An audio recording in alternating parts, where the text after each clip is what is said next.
What's up, everyone? Thank you for listening to another episode of the Sawyer Brothers Show. Please be sure to follow and subscribe to the show on Apple Podcasts and Spotify, and then follow our podcast accounts and SDI accounts on all socials. We post daily on Instagram, TikTok, Facebook, and YouTube. We appreciate the support and listens greatly.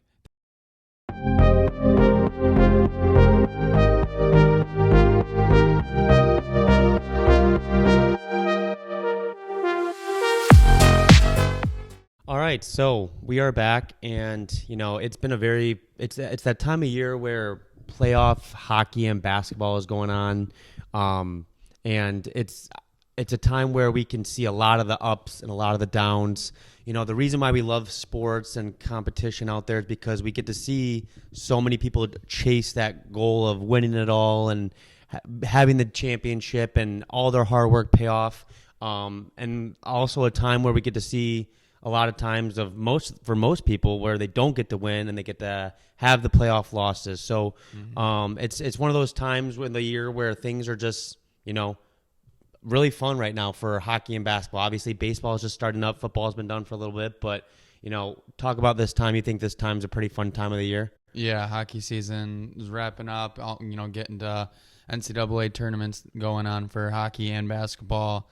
We're coming up on the final stretch of the regular season for the NHL, and it's good stuff. Springtime, getting ready for summer. Obviously, it'll be, about a month from being in full swing to the Stanley Cup playoffs, so it's good stuff.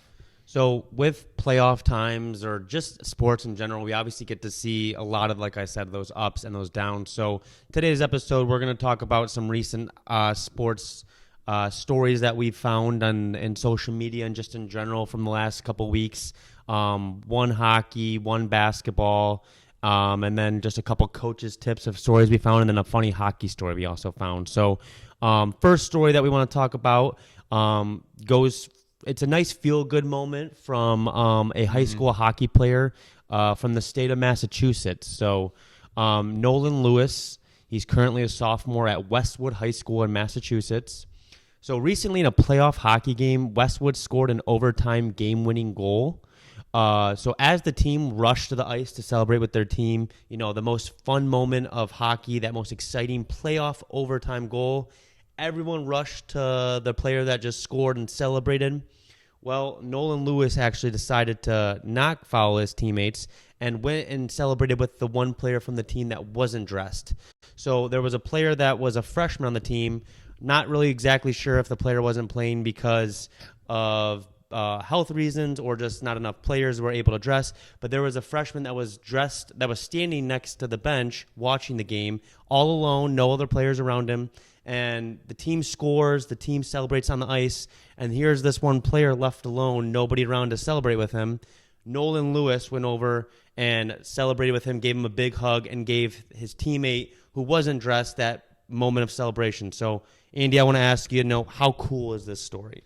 Yeah, that's awesome. Obviously, like you said, we don't know why he wasn't playing, whether it's health reasons or just being a scratch because of the roster and whatnot, or if he's, whatever role he's playing. But getting everyone involved, that's huge. I mean, like you said, this is that time of the year where it's playoffs and everything. So everyone has a slightly different role throughout the season. Maybe you step up big in the regular season. Maybe guys get injured in the middle of the year, and a few other guys, kind of carry the team in that time. And then when playoffs come, those other guys come back and they're taking over that ice time. And some of those younger guys don't get as much ice down the stretch. So whatever the reason is, it's awesome to see. It's pretty emotional because we've all been on teams throughout our life where there are those younger guys, or there are guys that just for whatever reason they're not in the lineup. And the nature of the hockey is you're either wearing skates on the ice or you're wearing shoes on the bench, and we know as coaches to get on the ice whenever you got shoes on, it's a whole hassle. Yeah. So if you're a player on the bench or right outside the bench, like in this scenario, you kind of feel left out. So it was super cool move of leadership and just what it's all about, just celebrating with your team. It's just like you think about in high school, you have technically 4 chances or 4 memories of high school hockey of playoffs, right? 4 different segments. And, the reason this story brings a tear to your eye when you're watching this, because that freshman who is standing there, that's what he's going to remember. Mm-hmm. Like he didn't get to play in the game, like we said, or he wasn't playing in the game. But his memory from his freshman year is going to always be, remember how awesome it was when Nolan came over and gave me that big hug? Yeah, made him feel involved. Like we can say that from our own experience, celebrating with your teammates is the most amazing thing, whether it's overtime or regular moments or just a regular goal or after a win in the locker room. Anything when you're with your teammates is just the best thing ever. So, all those guys on the ice got to go celebrate that goal. It was so cool, and now the one guy who's not dressed, he gets to have someone to celebrate with too. Yeah, and we don't need to get off on a whole other tangent, but we've talked a lot lately about how the individual celebrations of sports and hockey specifically, with how much we watch it, and just the high school guys and youth guys that will score a goal and they'll skate down the ice alone, and that's just not what it's about. Like hockey is a game where there's 5 guys on the ice plus a goalie at all times, and you're changing lines all throughout the game. It is a complete team sport. Having a star player and, having an individual player, you're obviously going to have those skill guys that make those big plays, but it's a team sport. So seeing something like this just reinforces that. And it's just a good example, because what'll be interesting to see is that kid who was that younger guy that was watching from the bench. I bet he does something like that in the future 100%. Whenever he's one of the older guys and he's a leader on the team. It's kind of like a pay it forward moment, It's all about leadership, and that Nolan Lewis, shout out to Nolan Lewis, that's a moment of leadership, because that was a very touching moment for, I'm sure, that player that was standing there alone, who didn't have to be alone anymore. But also, the story gets out, that's pure leadership. And I did some digging online as I was looking up the story, and Nolan Lewis, he's going to be a junior next season. And usually high school hockey or most high school sports, seniors are captains, Sure. But Nolan just got named the captain for next season as a junior. So shout out Nolan Lewis. That was pretty awesome. Yeah, good stuff. And, last bit talking about, celebrating with your teammates. I can tell you firsthand, because a quick cool story that I experienced was in my national semifinal game of my last ever game. Long story short, I'm not one to miss time with injuries. I never was. I mean, me and you never were. But my knee was popped out of place, and during the national semifinal overtime, so I was behind the bench real quick, literally for 2 minutes, and the trainer was helping me with my knee, trying to get it located back into place. Andy right here was right above me. He was like, there was like a standing area for them to watch, and we scored in the 2 minutes that I was sitting there getting my knee back. So technically, I was alone right there. And one of the cooler stories was Andy told me that he saw me alone, and my knee was out of place, but I kind of hobbled up and put my arms up, and Andy was about to run down and come celebrate with me. And I was able to get up decently quick with some support of the trainer and get on the ice to go celebrate with my team. But just the thought that how much it meant to me, just the thought of Andy coming to support and cheer with me brings a tear to my eye, just the thought of it. So for this guy to not have to celebrate alone, that is what makes me feel 7 years ago. But that story is what makes me feel hope for the next generation, honestly. So. Exactly. So next topic, also talking about a cool playoff moment. We're actually going to transition to basketball.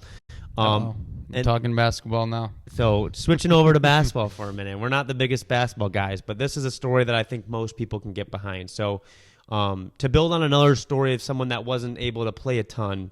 So in the first round of the NCAA men's basketball tournament, March Madness, Oregon was playing Liberty. This was Liberty's first time in the NCAA tournament since 2021. So Oregon had a substantial lead on Liberty late in the game. There was just a few minutes left in the game. Liberty was looking to substitute a player, number 10. He was a sophomore, J.C. Scheider Jr. So this would have been J.C.'s first time having the opportunity to play in the NCAA tournament because he was a sophomore. Last time was 2021.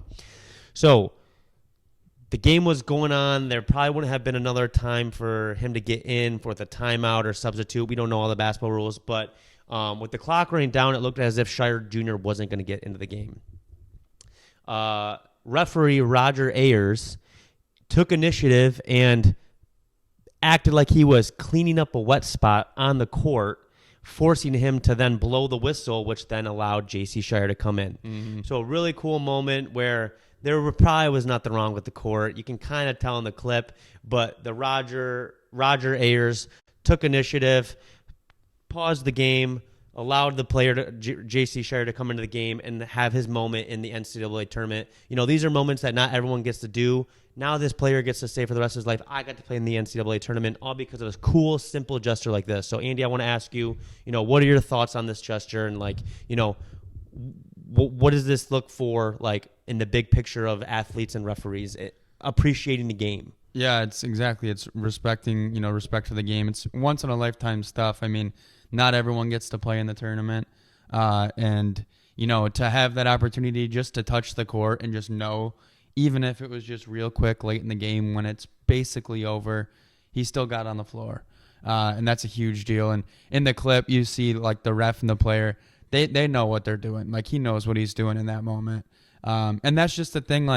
It's not about everyone winning, and there needs to be winners and losers. That's what competition is, especially at that level.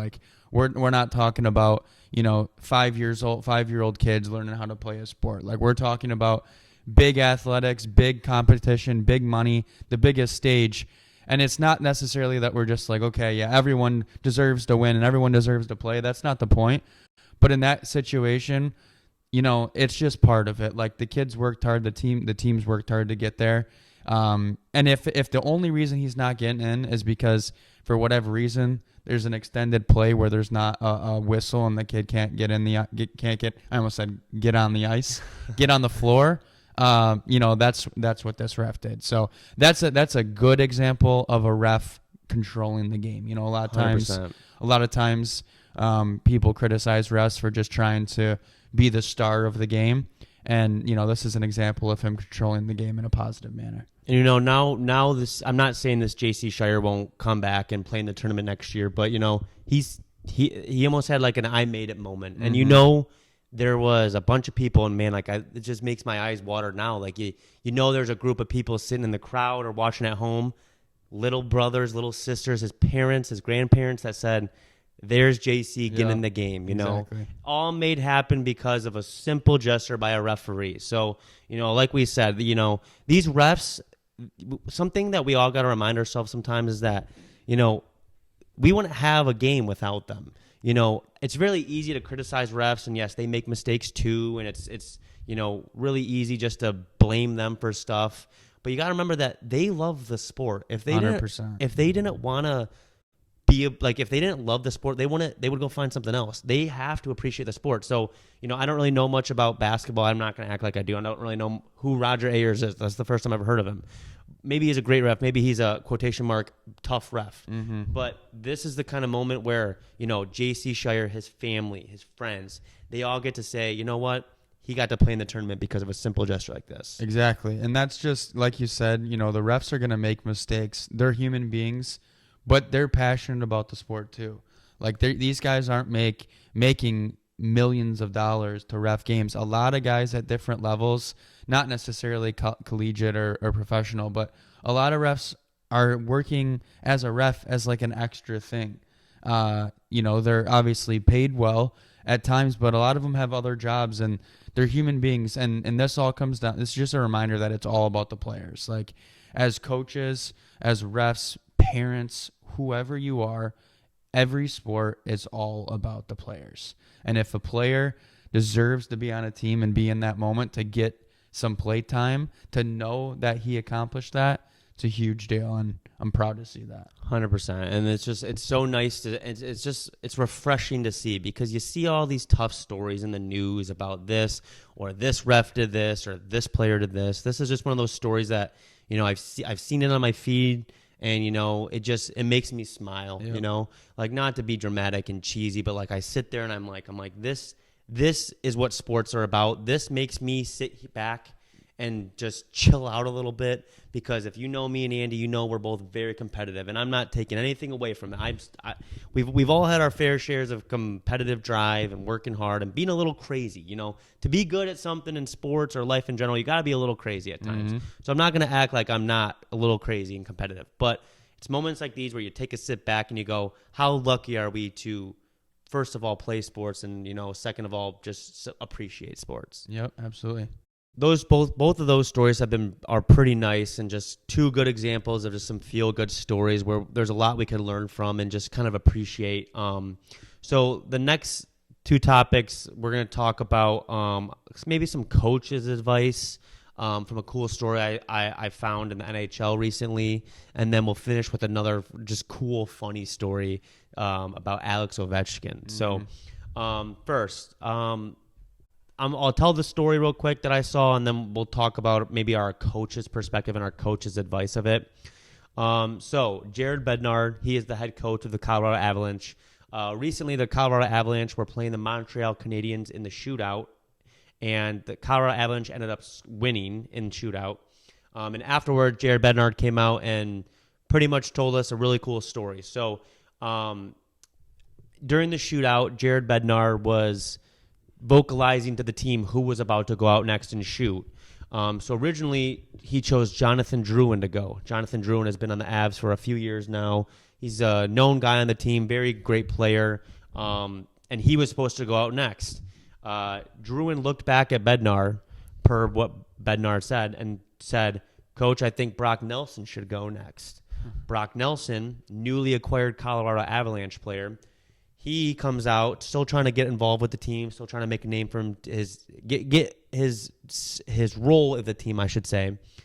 So Drouin looks at Bednar and says, "I think Brock Nelson should go." Brock Nelson hops the boards, goes out, and scores in the shootout to get the game winner of the game. Like literally the coolest mini story of a shootout regular season game we could have. So Andy, I want to ask you, all right, how important of it as a coach is it to, first of all, listen to your coach, your players and their perspective, and second of all, to utilize and actually like make use and verbalize how important it is to take feedback from these players and their opinion? It's so important as a coach to listen to your players because, you know, as a coach, you're focused on so many different things and you're looking at it from your perspective, obviously, and it's your job to make sure that, you know, you're looking at everything and you're putting the team in the best position to succeed and to win the game and all that, especially in the NHL. But there are times whenever the players have a different perspective for whatever reason. They have confidence in that player. They have confidence in a specific goalie. Maybe Drouin's feeling off in that moment and he's like, you know, Nelson's feeling hot, like I can tell. Whatever it is, it's one thing to trust that. It's a second to act on it. Like that speaks to who Bednar is as a coach because it takes a lot to step back and to act, like you said, to act on what the players said because he could have easily been like, no, I'm going with you. You're the one that's going out and shooting. But in this moment, for whatever reason, he has some trust built with one of his players. And obviously Drouin's not, you know, like a rookie. He's not like a young guy on the team. So it's not like he just listened to some rookie who's just trying to command the next player to go in the shootout. But it's like, yeah, take some perspective. With us, a lot of times with the hockey that we've coached, I a lot of times will ask players who they want to play on a line with, especially if it's a point in the season where we're not like clicking or we're not really rolling well. Like for example, if we're not winning, we're not scoring a lot of goals or whatever. If I'm just like, listen, I've tried all my stuff, I've tried all these different combos, doesn't hurt to ask the players. Just call a couple players aside, call one-on-one and say, hey, I've put you with these guys. Who do you want to play with? Because sometimes, you know, you don't know what they're going through. Maybe they're going through something personally with the kid, or maybe they're like, you know what, I've never played with so-and-so, and I feel like in practice we play well together. And then you put them out there, and you guys both look like geniuses. So I think it's super, super important to trust the perspective, or at least just be open to the perspective of the player. They're not always right. You're not always right. It doesn't hurt to ask them and just kind of trust their word. Well, so to touch on some advice for coaches out there, and I'm not trying to act like I know everything, but like as coaches, I think a big thing if you want to improve is to be willing to improve. Mm-hmm. You got to be willing to learn and to be willing to take perspective from everyone, because there's not one way to do things, but there's hundreds of ways to do things. There's 100 different perspectives.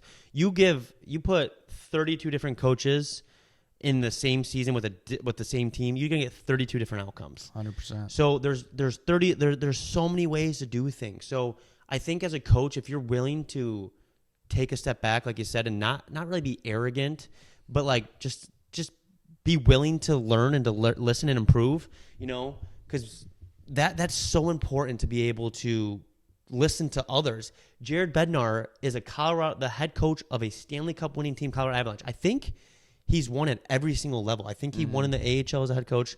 Don't quote me. I mean, I could be wrong, but I'm pretty sure he was one of those stories where he won at every level. One of the best coaches in the NHL right now, arguably, right? Mm-hmm.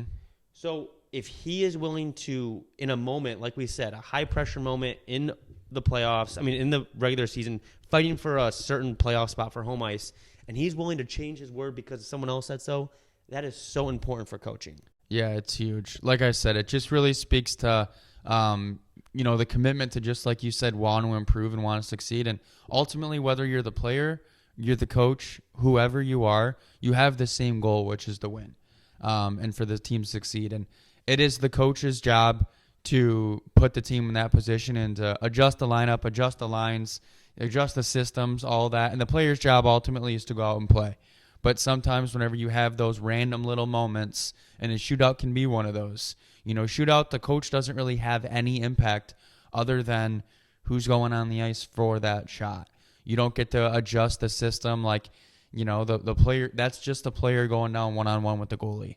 So, if the player had that feeling, he trusted it, and it obviously worked in that moment. So, pretty cool story. And this we can even build on this a little bit more and talk about how this is like you already mentioned, how advice for players, this is how you are an easy coachable player. If you're supporting your teammates and rooting for their own success over yours, Jonathan Drouin easily could have went out there, scored, got the game-winning goal in the shootout. Team comes and celebrates him. He gets in the media, all attention on him. Maybe that could have happened. Yeah, it's a great point. But he says, you know what, Brock Nelson, he should go out and shoot. My teammate should. He helps his teammate because everyone in that locker room was like, all right, Brock Nelson can play. Helped his team bring it a little bit more together going into playoffs. Getting traded to a new team's got to be tough. I'm not going to act like it's got to be Feel tough. involved right away, I'm sure, after that moment. And a lot of it has got to go to Drouin's credit, to help him there. So, for a teammate to be willing to, take away your own opportunity and give it to someone else, that is a coach's dream. Yeah. Now it makes me wonder, do you know if they've played together in the past? Nelson and Drouin? I don't know where they would have, no. I don't think they have. Drouin was on Tampa and then Nelson's Montreal and then New York Islanders for a while, right? Yeah. So I don't know if they have either, but it makes me wonder why he encouraged that. Because it's almost like, did he say, you know what, I'm just going to tell coach I want Nelson to go, and Nelson just to get that spark of feeling involved right away, because Drouin's been traded multiple times, and maybe he's like, you know what, this is a great opportunity to kind of skip past that discomfort of a new team and just throw him right into the fire. For sure. And then it really worked well. If he doesn't score the goal, maybe they just laugh about it, and it's kind of a minor moment. But because he scored, now it's like, all right, you're really on this team and you're a part of us. And I don't know, I'd love to hear Drouin's perspective on it as well.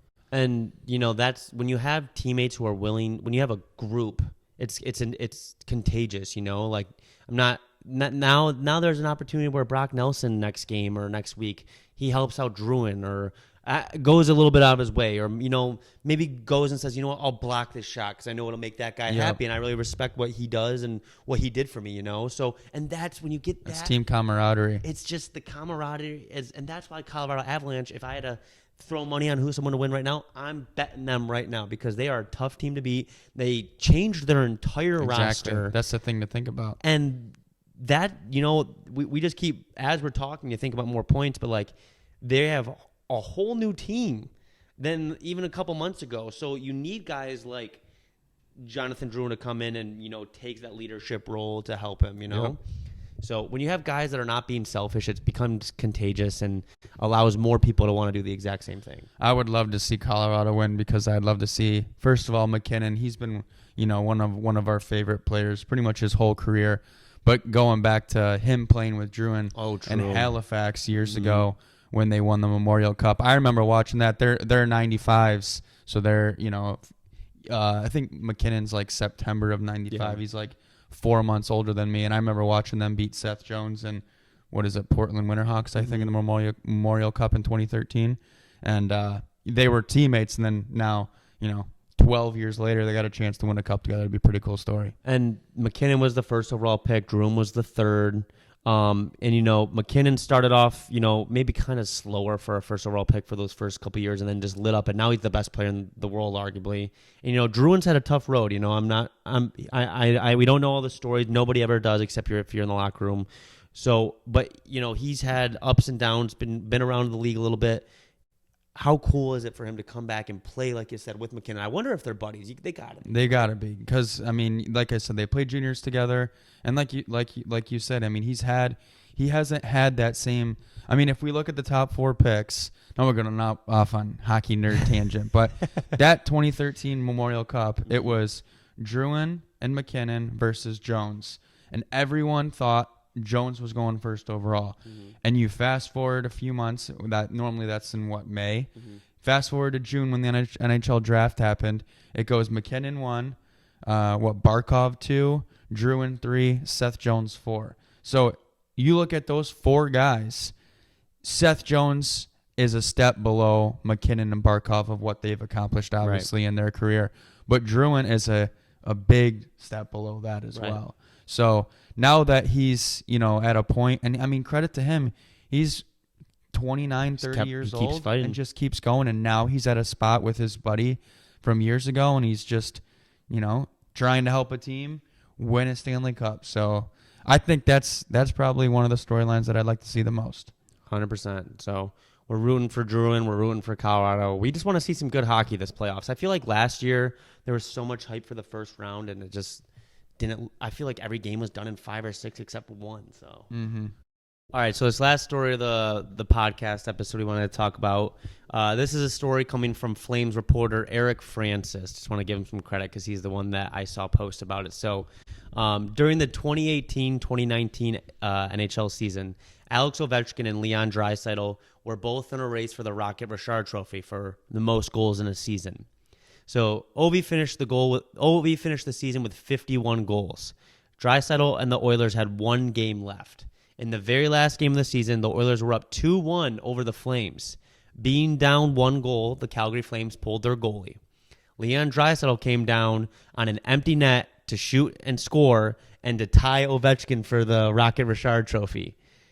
Rasmus Andersson, the defenseman for the Flames, laid out and blocked the shot, which didn't allow Draisaitl to score.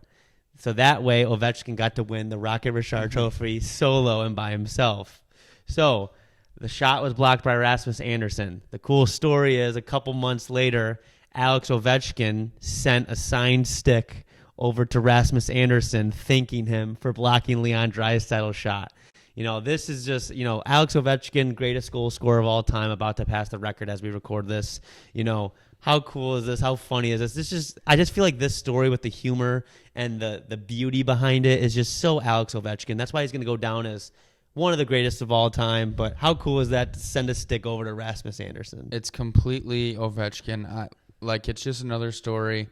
His legend just continues to grow and grow on who he is.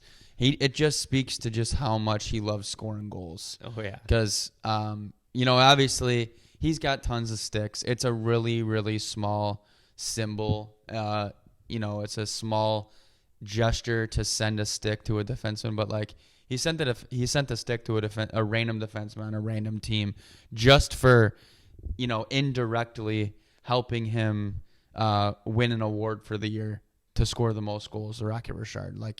It just speaks to who he is. It's just so cool. Rasmus Andersson will show the picture of him holding the stick with the sign. It's just that's just so beauty. You can't really think of anyone else doing something like that. No, and that'll be a stick, that's in his basement someday, and he'll be an old guy telling his kids, and his friends will come over and be like, hey, that guy that broke the record for the most goals of all time. Well, a few years before that, I blocked the shot to help him win another Rocket, and he sent me this stick. It's a super cool story. Just unreal. It just goes to show that this guy really is the best. We're sitting here recording this when he's 2 away from tying Gretzky's record and 3 away from beating it. And honestly, by the time this is released, he might have already beat it. But, when I was a little kid, I grew up love watching Ovi. I was 10 years old, 11 years old.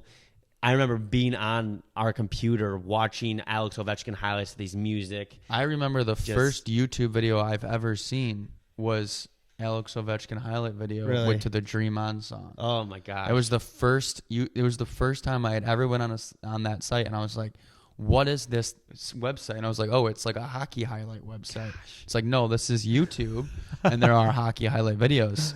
And I mean, you can still find those videos today. I'm yeah, sure. you can still find them. It was to Dream On. I have searched for that one. I can't find that specific one, but that was probably like, I mean, he came in the league in what, 05, so that was probably like 06, 07 we saw it. We were like 10. I was like 10. You're like 8 years old. Yeah.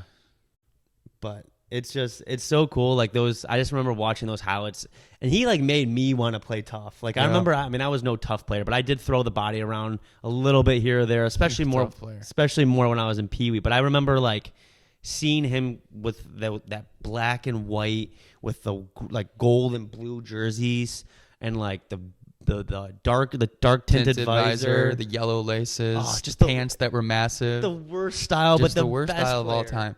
One picture I remember, it was my screensaver a bit for that time period, which must have been from the 2006 or 2010 Olympics. He is wearing the red and blue Russian jersey. I assume it was from the Olympics. Maybe it could have been like Internet World Championship or something, but he had on not just the tinted visor, but like the mirror chrome mirror visor where you could like see the reflection. And he was blowing the gum bubble. Oh yes, it was like an isolated picture of his head. I'll try and find the picture and post it with this clip, but it was the coolest picture. And I remember being like, this guy is so sick. He scores goals. He puts guys through the glass. He just runs around on the ice. Awful style, but a sick visor. Gosh, and he's just, he's a cool dude. You don't really hear too many bad things about him from his own teammates or from the public. Like the only things that come out about him in the public are him going onto the plane holding a bag of hot Cheetos and a Subway sandwich the other day, like and that, then scoring goals. Or the other legendary. night you saw him. They were in the bar. I think Monday night. They're at the bar Monday night. People had posted a video. And then it's like, oh, Ovechkin's having a night with his team. And then the next day, he scored 2 that next day. So, yeah, that was earlier this week. Just a beauty. It's really cool to see what he's done throughout his career, because it's now like literally 20 seasons, 20 years. And he came in and he was electric. His first shift, he goes down and hits that guy on the forecheck behind the net. And it's 20 years later, and he's about to break the goal scoring record, and he's fourth of all time for hits. So to have someone who has that impact on the game for that long, like he truly is one of the best players of all time, and up there for this generation with Crosby and all what they've accomplished. Just a mutant too. Like there's the stories of him on the bench, like he has his own water bottle and there's Dr. Pepper in it, like just drinking pop on the bench. Just what a grizzled move. Like he's the funny story back on Spittin' Chicklets about how he would cross the sauces before every big game. Before the games, he would do marinara sauce and Alfredo, which isn't that crazy, but just hammering it. And I think he would use the same spoon. So everyone else had to do it. I think that's part of what it was that some players would go up to get the Alfredo sauce, and there'd be the spoon from Ovechkin that had some of the red sauce mixed in, and guys would be like, now it's all mixed, and it's just from Ovi. So and just one of a kind guy. Quick cool story is when I was younger, I was in middle school. My mom got me, her, Andrew, and one of my buddies tickets to go to a Red Wing Caps game. So shout out to my mom. Really cool story. So we're about to go to the game, and she gave me a box, and in the box was an Ovi jersey. And I'm like, oh my gosh. Like I remember just middle school just being so fired up. I threw on the Ovi jersey. So shout out to my mom. That's just that'll forever be an amazing memory. I have the jersey still. And then 20 years later, we went to see him in his home arena last month. So, which is so cool. Full circle. We went and watched him in his barn too. And anytime he touched the puck or like there was a moment, everyone was chanting Ovi, and it was a really cool vibe. So we're really rooting for Ovi as always. And I'm gonna say it now. I can say it publicly. Alex Ovechkin's on my Mount Rushmore. So it's a very debatable topic. I don't know if I'm going to get many people to agree, but for him to be the number one goal scorer of all time, and then now he's going to be chasing the number one hit thrower of all time, that's just unreal. He's amazing. So we're really excited to see that. We love the story of him sending the stick to Anderson. Absolutely. So thank you guys for listening. We'll see you when we see you.